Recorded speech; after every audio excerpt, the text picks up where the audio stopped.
अजमेर शहर भाजपा के उपाध्यक्ष आनंद सिंह राजावत ने आज अपने उपाध्यक्ष पद से इस्तीफा दे दिया है। उन्होंने अपना इस्तीफा अजमेर शहर जिला अध्यक्ष रमेश सोनी को सौंपा।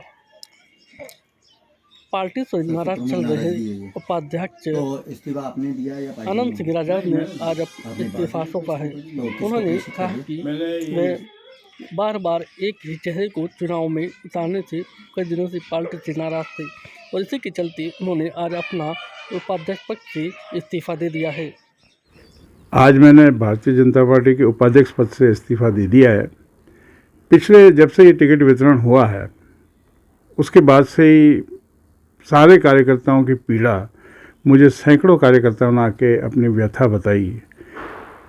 जब टिकट वितरण से कुछ समय पहले भी हमने, जहां हम कह सकते थे अपनी भावना, मेरी नहीं कार्यकर्ताओं की भावनाओं से ऊपर अवगत कराया जहां तक मेरी पहुंच है, लेकिन जिस ढंग से एक 75 वर्षीय हमारे माननीय विधायक साहब को 5वीं बार टिकट दिया गया, उससे सभी लोग व्यथित हो गए। और जो युवा चेहरे इतने, मैं सोचता हूँ अजमेर उत्तर में लगभग 20-25 ऐसे चेहरे थे जिनको टिकट दिया जा सकता था, उन सबको दरकिनार कर 5वीं बार टिकट दिया गया तो सब परेशान हो गए। ये ठीक है कि कई कार्यकर्ता नहीं बोल पाए, लेकिन मेरा बरसों से पार्टी से जुड़ाव रहा है। क्योंकि मैं कभी चुनाव लड़ने का इच्छुक नहीं रहा हूँ और ना मैं किसी गुटबाजी में पड़ता हूँ, तो अनेक कार्यकर्ताओं से मेरा बहुत सीधा संपर्क है। उन्होंने अपनी व्यथा मुझे बताई, बहुत परेशान हुए। लेकिन और जिस ढंग से सोशल मीडिया पे भी 9 तारीख के बाद पोस्टें डाली गई, जैसे ज्ञान जी ने निर्दलीय फार्म भरा, तो हमें लगा ये क्या हो रहा है। ये बहुत ही, भारतीय जनता पार्टी एक इतनी बड़ी पार्टी है और एक निर्दलीय प्रत्याशी जो 3 दिन पहले हमारा था, उसको गैर सनातनी गौ हत्याओं का समर्थक बता दिया गया, तरह तरह की पोस्टें डाली गई।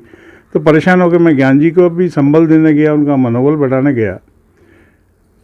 लेकिन ये 2 दिन त्यौहार की वजह से मैं रुक गया। इन त्यौहार में भी अनेक लोगों से फिर चर्चा हुई, तो मैं उन सब की पीड़ा सुन के मैं तंग हो गया। तो मुझे लगा मेरे पास देने को क्या है। तो मैंने कार्यकर्ता को, साहब भाई मैं अब क्या दे सकता हूँ। मैंने कहा मेरे पास एक पद है, ये मैं इस्तीफा दे देता हूँ। ये एक सांकेतिक रूप से होगा, शायद इससे आप लोगों को थोड़ी राहत पहुँचे। हालांकि इस्तीफे से राहत किसका इस्तीफा होना चाहिए वो अलग बात है, लेकिन जो कुछ मैं कर सकता हूँ मैंने करने का प्रयास किया। एक भारतीय जनता पार्टी के साधारण कार्यकर्ता के रूप में मैं पहले भी काम करता था, आगे भी करता रहूँगा। सर इस्तीफा दे दिया है, अब देंगे? दे दिया मैंने हमारे जिलाध्यक्ष को इस्तीफा सौंप दिया है और उनसे आग्रह किया कि मुझे आज से ही इससे मुक्त समझा जाए। और उन्होंने, बात हुई तो कई वो रोकने का प्रयास कर रहे थे, लेकिन मैंने कहा मेरे लिए संभव नहीं है कि ऐसी स्थिति में उपाध्यक्ष रह के मैं काम कर सकूं। सर आगे कोई दूसरी पार्टी आपको ज्वाइन कर रही है? सवाल ही नहीं उठता। मैं भारतीय जनता पार्टी का 43 साल, जब से भारतीय जनता पार्टी का 6 अप्रैल 1980 को गठन हुआ तब से मैं सदस्य हूँ। तो ये तो संभव ही नहीं है कि मैं कोई और पार्टी, मेरा विचार है कि हम स्वयं सेवक है बचपन से ही, ये मन में कभी आए। जब जिसको चुनाव ही नहीं लड़ना है तो मेरी विचारधारा तो वहाँ से जुड़ी हुई है, जनसंघ भाजपा से, तो मैं दूसरी पार्टी के जाने का तो मेरे कभी कोई प्रश्न ही नहीं उठता। एक साधारण कार्यकर्ता, सैकड़ों लाखों कार्यकर्ता काम कर रहे हैं एक साधारण कार्यकर्ता के रूप में, सबके पास पद तो नहीं है। मैं भी एक कार्यकर्ता के रूप में जितना संभव होगा काम करूँगा। और परिस्थितियाँ हो सकता है इस चुनाव के बाद बदले, तो हमारा भी हो सकता है काम करने का रूप बदल जाए, दायित्व बदल जाए। लेकिन वर्तमान में मुझे लगता है कि घिन सी हो गई है, कि कोफ्त हो गई है। तो मैंने कहा अभी मैं आपने आपके पद से इस्तीफा दिया है, सर पार्टी से इस्तीफा दिया आपने? नहीं, मैंने सिर्फ पद से इस्तीफा दिया। पार्टी का मैं प्राथमिक कार्यकर्ता हूँ, आम कार्यकर्ता की तरह से मैंने निवेदन किया ना।